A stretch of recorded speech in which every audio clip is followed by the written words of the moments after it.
ఓం శ్రీ గణేశాయ నమః. గురుర్బ్రహ్మ గురుర్విష్ణు గురుర్దేవో మహేశ్వర గురు సాక్షాత్ పరబ్రహ్మ తస్మై శ్రీ గురవే నమః. యువత ఆధ్యాత్మిక భావాన్ని పెంపొందించుకోవాల్సిన అవసరం ఎంతైనా ఉంది. దాని గురించి తెలుసుకుందాం.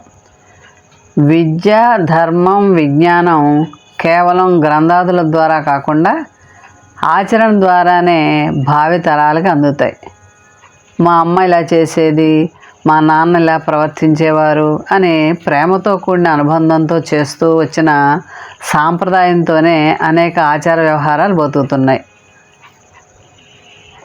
మన భారతీయ ధార్మిక జగతిలో యువతకి ప్రాముఖ్యత ఉంది.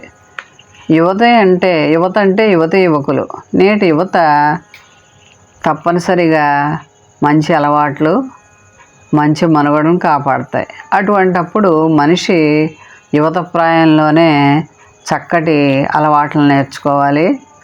పెద్దల మాటని బంగారు బాటగా భావించాలి. యువతకు ధ్యానం, ఆధ్యాత్మికత భావం, యోగా అనేవి ఎంతో అవసరం. ధ్యానం వలన యువతలో మానసిక ప్రశాంతత, ఆధ్యాత్మిక భావంతో భక్తి జ్ఞానం అలవడుతుంది. చిన్నతనం నుండే హరిభక్తుడు ప్రహ్లాదుడు హరినామస్మరణంతో లోకానికి ఆదర్శప్రాయుడయ్యాడు. హరిభక్తి అంతటి మోక్షం కలిగించింది.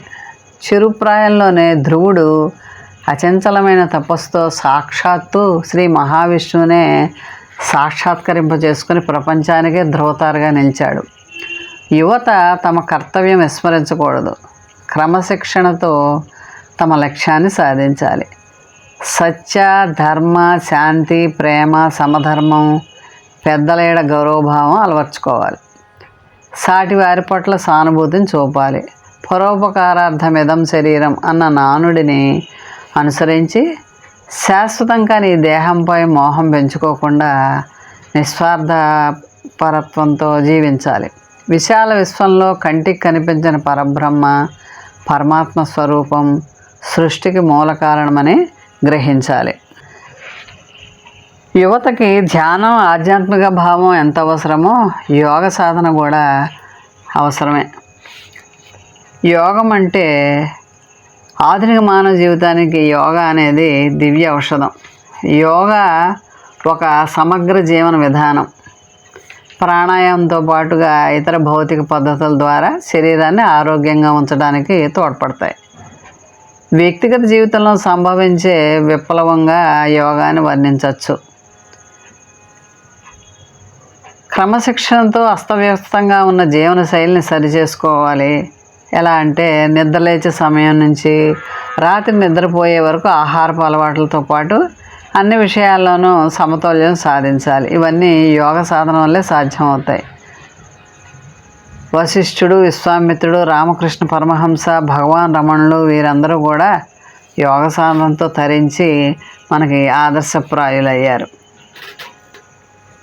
యువత ఆధ్యాత్మిక భావం పట్ల అవగాహన పెంపొందించుకోవాలి.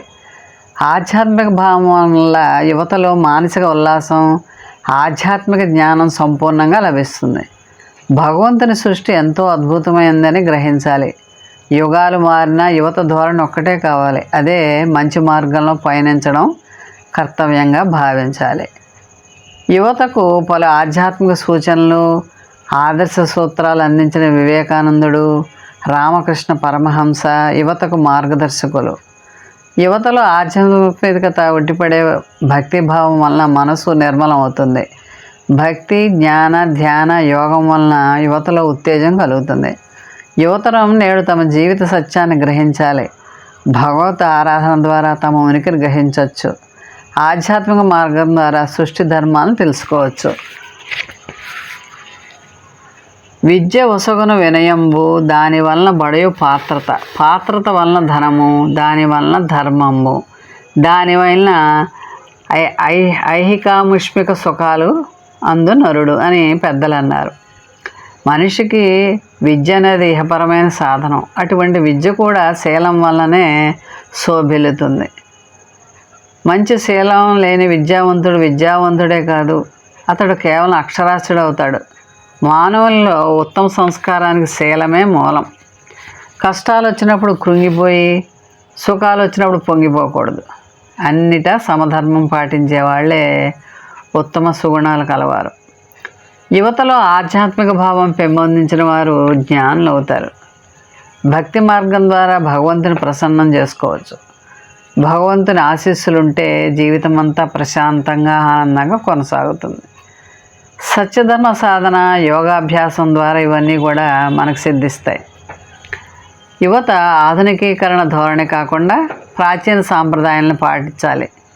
తిరుమలలో పాటించే వస్త్రధారణ విధానంలా స్త్రీలు చీరలు, సల్వార్ కమీజ్, పురుషులు ధోవతి పైజమా వంటి సాంప్రదాయ దుస్తులు నేటి యువత ధరిస్తే శ్రేష్టం. నేటి యువతలో ఆధ్యాత్మిక భావం వలన సమాజం చైతన్యం వికసిస్తుంది. నైతిక విలువలు దిగజారిపోకుండా కాపాడవచ్చు. ప్రస్తుతం జరిగే అనేకమైన ఆగడాలు, అత్యాచారాలు ఇవేమీ జరగవు. యువత మంచిని వినాలి, మంచి మాటలు మాట్లాడాలి, మంచిని తలపెట్టాలి, మంచి వారితో స్నేహం చేయాలి.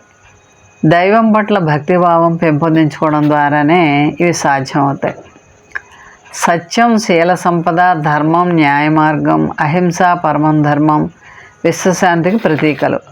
పరమాత్మ చింతనలో ఆనందం, అనుభూతిని గ్రహించాలి. అందుకు తగ్గ నియమాలు పాటించడం ద్వారా యువతలో ఆధ్యాత్మిక అనుభూతి ప్రకాశిస్తుంది. భారతీయ సంస్కృతికి పట్టుకొమ్మలు మన రామాయణ, భాగవతం, మహాభారతం, భగవద్గీత ఇలాంటి ఇతిహాసాలు, పురాణాలు యువత పఠించాలి.